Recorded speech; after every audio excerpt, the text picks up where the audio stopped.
Hello friends, welcome to Shahrukh kitchen. இன்னைக்கு வீடியோல நம்ம பார்க்க போற ரெசிபி தீபாவளி ஸ்பெஷலாக பதிரி பேணி செய்ய போறீங்க. இது எப்படி செய்யலாம்னு பார்க்கலாம் வாங்க. பதிரி பேணி செய்ய ஃபர்ஸ்ட் ஒரு மிக்சிங் பவுல் வச்சு 1 கப் மைதா மாவு எடுத்துக்கலாம். சரியா இது 200 கிராம். கூடவே 1/4 டீஸ்பூன் சால்ட் சேர்த்து 1 டீஸ்பூன் நெய்யை சேர்த்து நல்லா மிக்ஸ் பண்ணிக்கலாம்.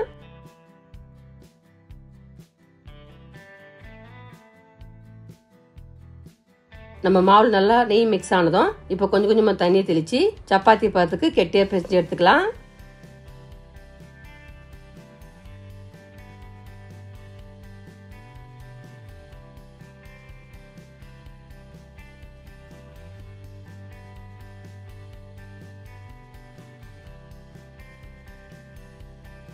இந்த அளவுக்கு திக்கா பிசைஞ்சு எடுத்ததும் இப்போ மூடியை போட்டு மூடி 10 நிமிஷம் அப்படியே ஊறட்டுங்க. இந்த ஊற சமயத்துல நம்ம ஷீராவை ரெடி பண்ணிக்கலாம். அடுத்து ஸ்டவ் ஆன் பண்ணி ஒரு சாஸ் பேனை வச்சு 1/2 கப் சர்க்கரையை சேர்த்து கூடவே இது முழு அளவு தண்ணியை சேர்த்து நல்லா கரைச்சிக்கலாம்.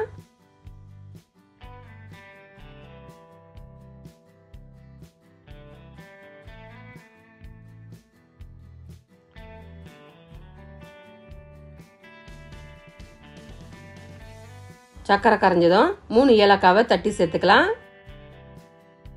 இப்போ நம்ம சக்கரை ஒரு கம்பி பதத்துக்கு வரட்டுங்க.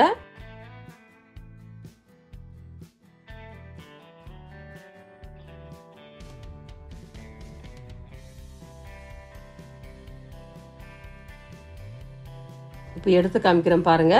ஒரு கம்பி பதம் வந்தாச்சு. இப்போ ஸ்டவ் ஆஃப் பண்ணிட்டு இது அப்படியே இருக்கட்டும்.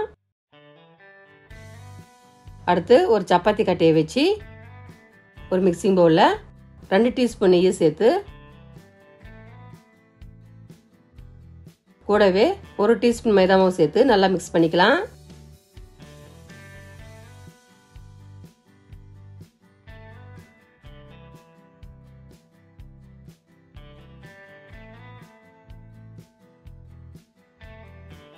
மைதா மாவு நெய்யும் நல்லா மிக்ஸ் ஆனதும் இது அப்படியே இருக்கட்டும்.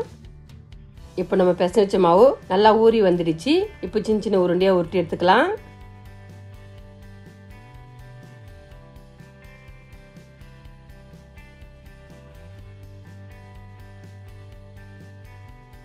இப்போ ஒரு உருண்டையை மாவுல டிப் பண்ணி ரவுண்ட் ஷேப்க்கு தேய்ச்சி எடுத்துக்கலாம்.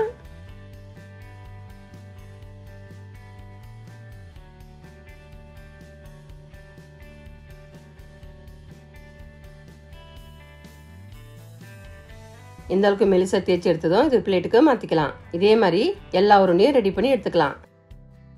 இப்போ ஒரு சப்பாத்தியை வச்சு இதுக்கு மேல நம்ம ரெடி பண்ணி வச்ச நெய்யை அப்ளை பண்ணிக்கலாம்.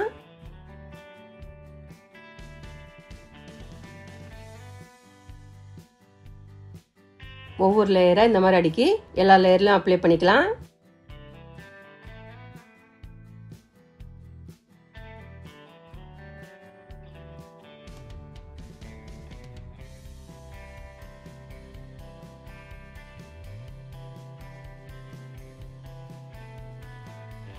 இப்போ ஒரு சப்பாத்தி கட்டையை வச்சு ரவுண்ட் ஷேப்க்கு தேய்ச்சிக்கலாம்.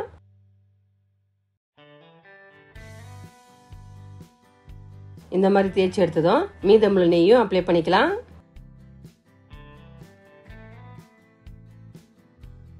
இந்த மாதிரி 2 ஓரங்களையும் பிடிச்சு ரோல் பண்ணிக்கலாம்.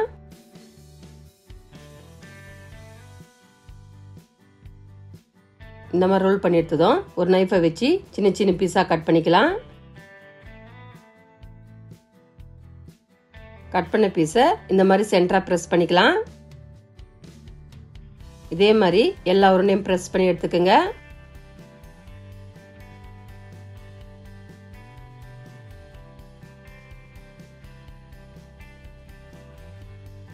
இப்போ நம்ம பிரஸ் பண்ண பீஸை வச்சு ரவுண்ட் ஷேப்க்கு தேய்ச்சி எடுத்துக்கலாம். இந்த மாதிரி திக்கா தேய்ச்சி எடுத்துக்கோங்க. இதே மாதிரி எல்லா பீஸையும் தேய்ச்சி எடுத்துக்கலாம்.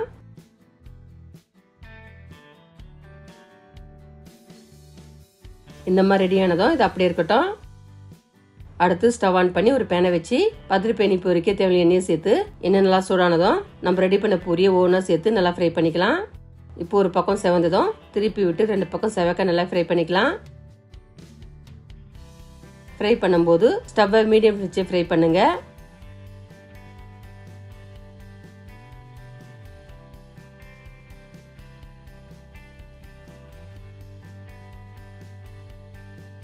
எல்லா பக்கம் செவந்து நல்லா ஃப்ரை ஆனதும் இது ஒரு பிளேட்டுக்கு மாத்திக்கலாம்.